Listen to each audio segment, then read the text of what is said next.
بسم اللہ الرحمن الرحیم. عزیز طالبات، کل کا موضوع آگے لے چلتے ہیں. کل کا موضوع تھا دبستان لکھنؤ کا تعارف اور دبستان لکھنؤ کا پس منظر. تو آج کا موضوع ہے دبستان لکھنؤ کا ارتقاء. دبستان لکھنؤ سے مراد شاعری کا وہ رنگ ہے جس سے لکھنؤ کے شعرائے متقدمین نے اختیار کیا. پھر شعرائے متاخرین نے اس کی پیروی کر کے اس کو پروان چڑھایا.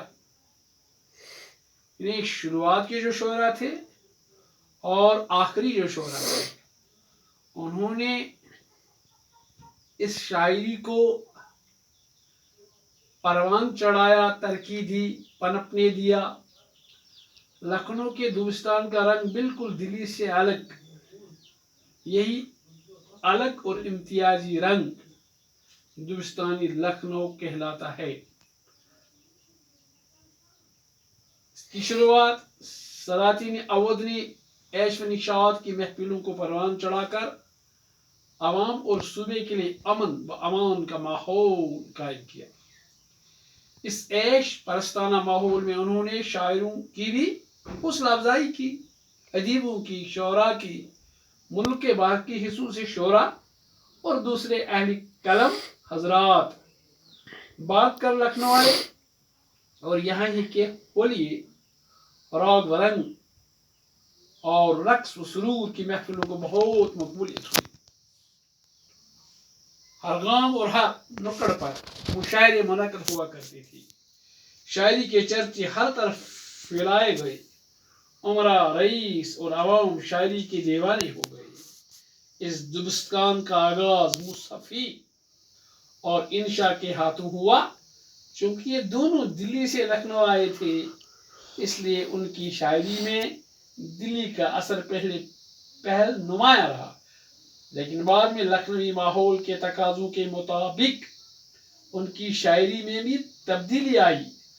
حالانکہ ان شعراء تک دلی کی داخلیت اور جذبات نگاری، لکھنؤ کی خارجیت اور رعایت لفظی ساتھ ساتھ چلتی رہی، لیکن ان کے بعد ہر معاملے میں لکھنؤ کے شعراء نے الگ رنگ اختیار کیا.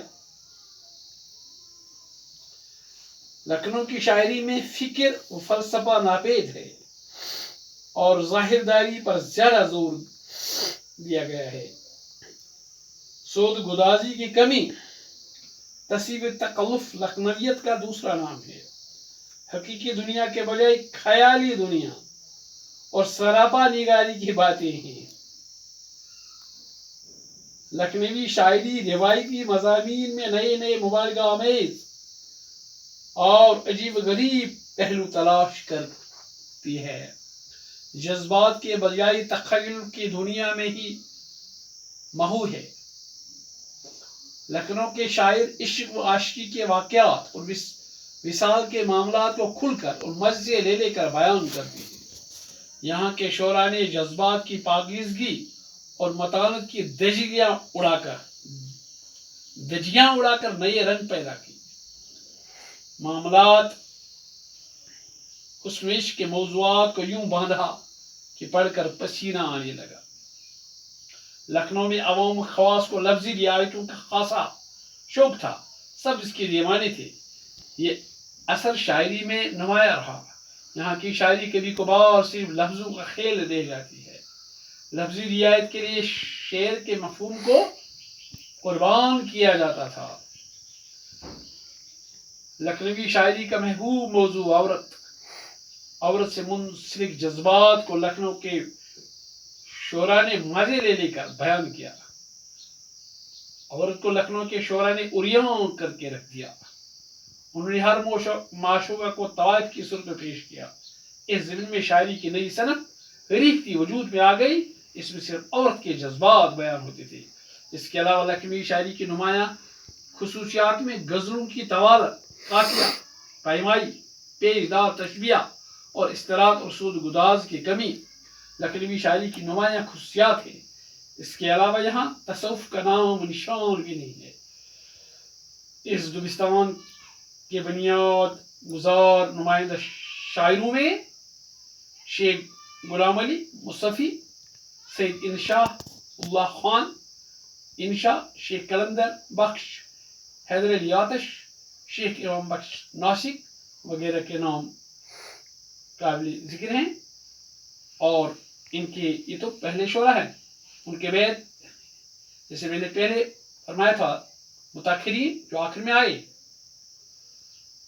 برق محسن کاکوری، میاں شکر پول نسیم، عزیز لکھنوی، مرزا شوق، امید مینائی، ریاض کھیرابادی وغیرہ کے نام پیش کیے جاتے ہیں۔